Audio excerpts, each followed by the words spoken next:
Sede santos. Primeira Epístola de Pedro, capítulo 1, versículos 14 a 16. Como filhos obedientes, não vos conformando com as concupiscências que antes havia em vossa ignorância, mas como é santo aquele que vos chamou, sede vós também santos em toda a vossa maneira de viver, porquanto está escrito: sede santos, porque eu sou santo.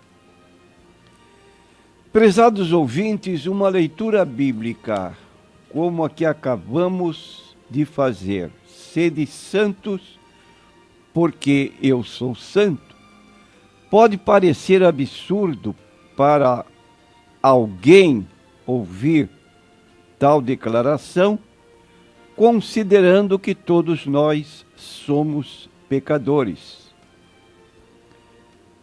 E nos dias atuais persiste aquela ideia popular de que santo é apenas aquele homem ou mulher que é escolhido pelo Papa para ser considerado ou declarado beatificado ou canonizado, para que possa ostentar esse título de santo.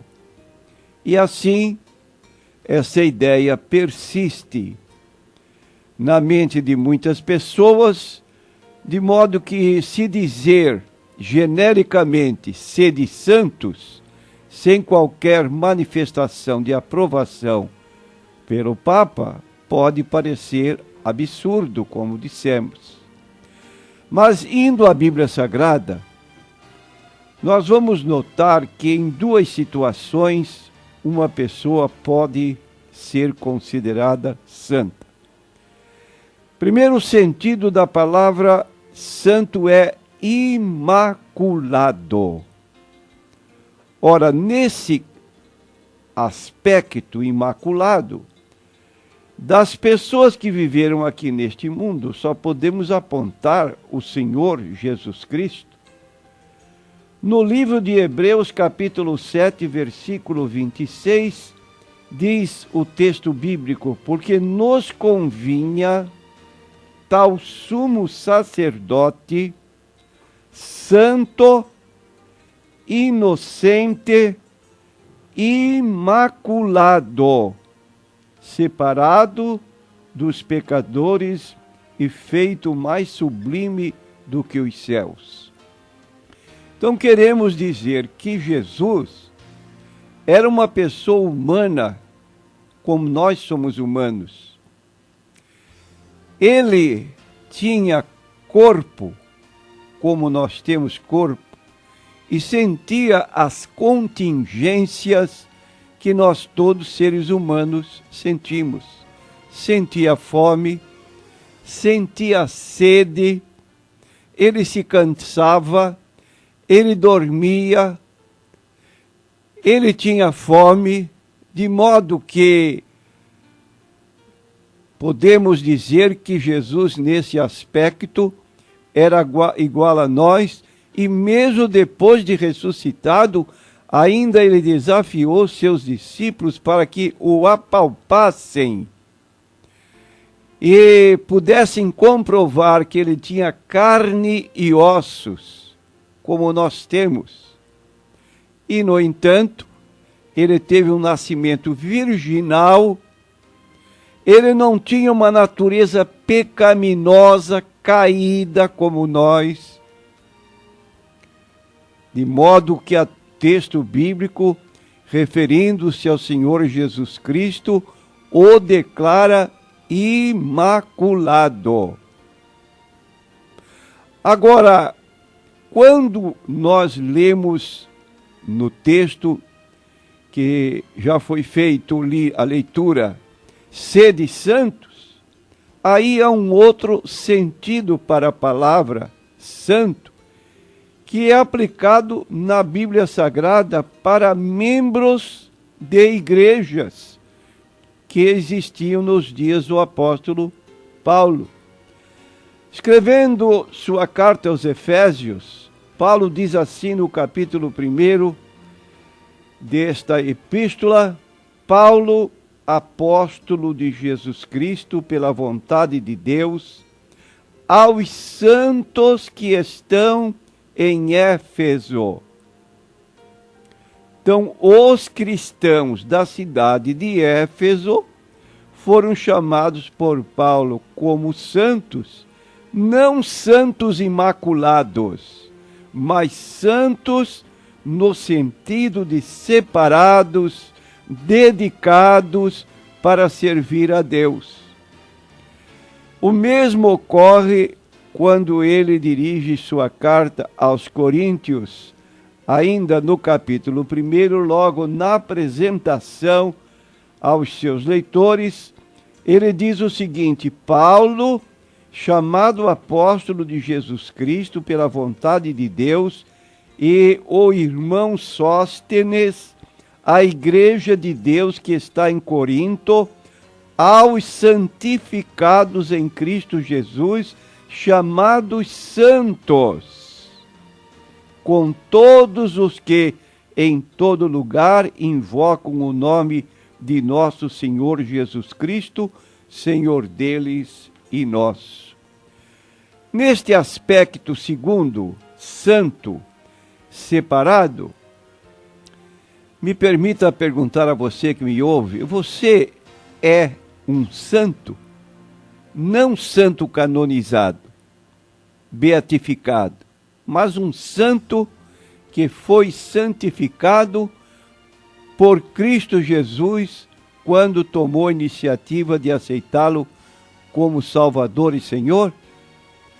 É uma posição que a pessoa em vida pode ocupar, muito embora não seja esta pessoa tenha o sentido de imaculado. Vamos observar como é que uma pessoa pode se tornar santo da parte de Deus para nós, porque a obra da santificação tem o seu lado humano e o seu lado divino. Do lado divino, a obra é completa. Cristo já completou a obra da redenção na cruz.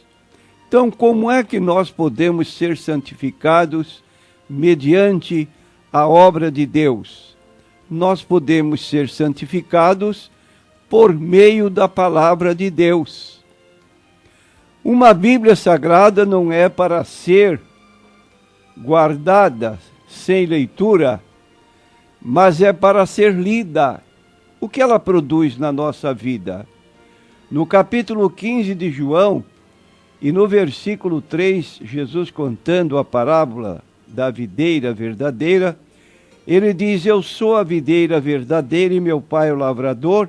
Toda vara em mim que não dá fruto, atira.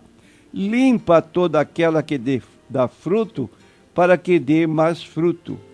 E no versículo 3, então, está escrito: vós já estáis limpos pela palavra que vos tenho falado. Vou repetir: vós já estáis limpos pela palavra que vos tenho falado. Então, esta palavra, a Bíblia Sagrada, lida, ouvida, ela produz limpeza interior em nossas vidas. Por isso, no Salmo 119, versículo 9, há uma pergunta para os jovens: como purificará o jovem o seu caminho? Resposta: observando-o conforme a tua palavra. Repetindo então que a palavra de Deus, ela nos santifica. E no versículo 11 deste Salmo 119 declara: escondi a tua palavra no meu coração para eu não pecar contra ti. Então está aqui um meio da parte de Deus para nós, seres humanos, para vivermos uma vida santificada.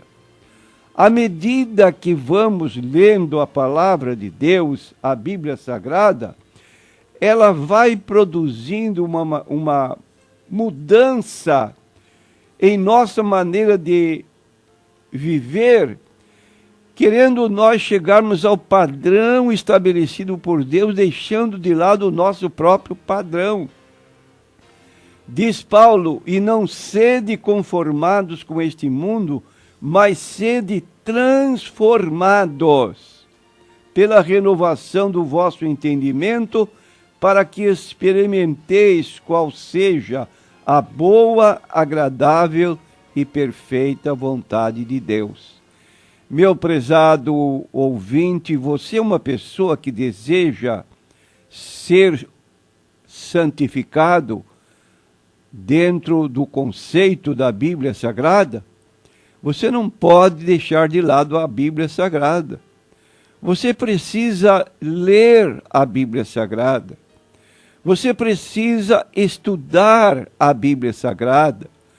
E você precisa meditar na Bíblia Sagrada.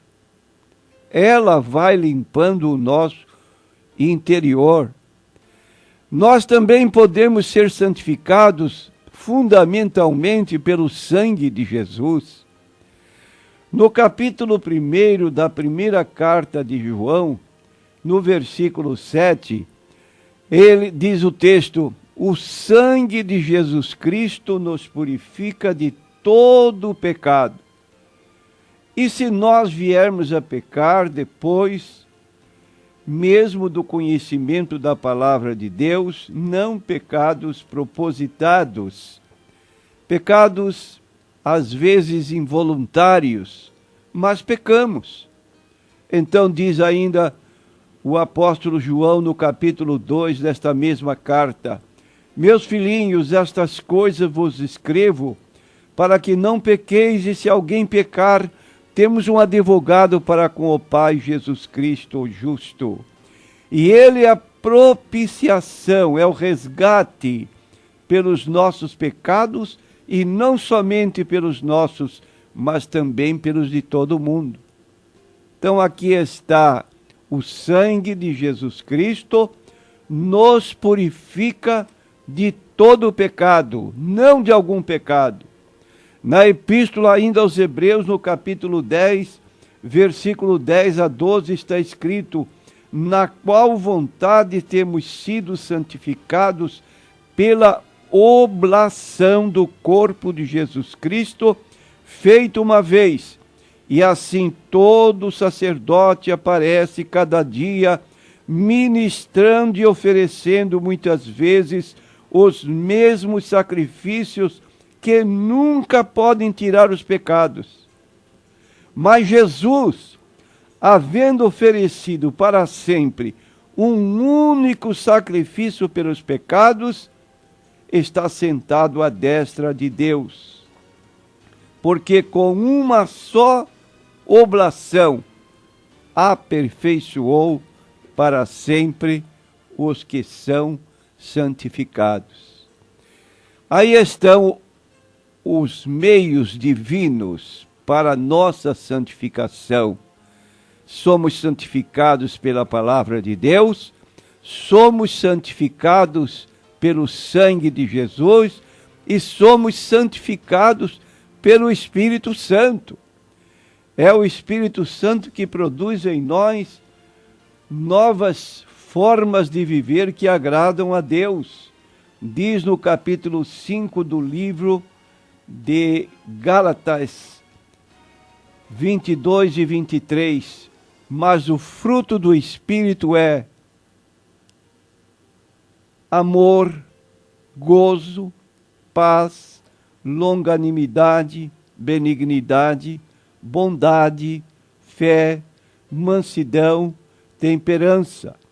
E os que são de Cristo crucificaram a carne com as suas paixões e cobiças.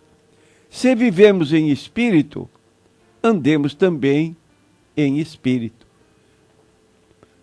Aí está o lado divino e concluindo com o lado humano da santificação. separação e dedicação. Você é uma pessoa separada do pecado?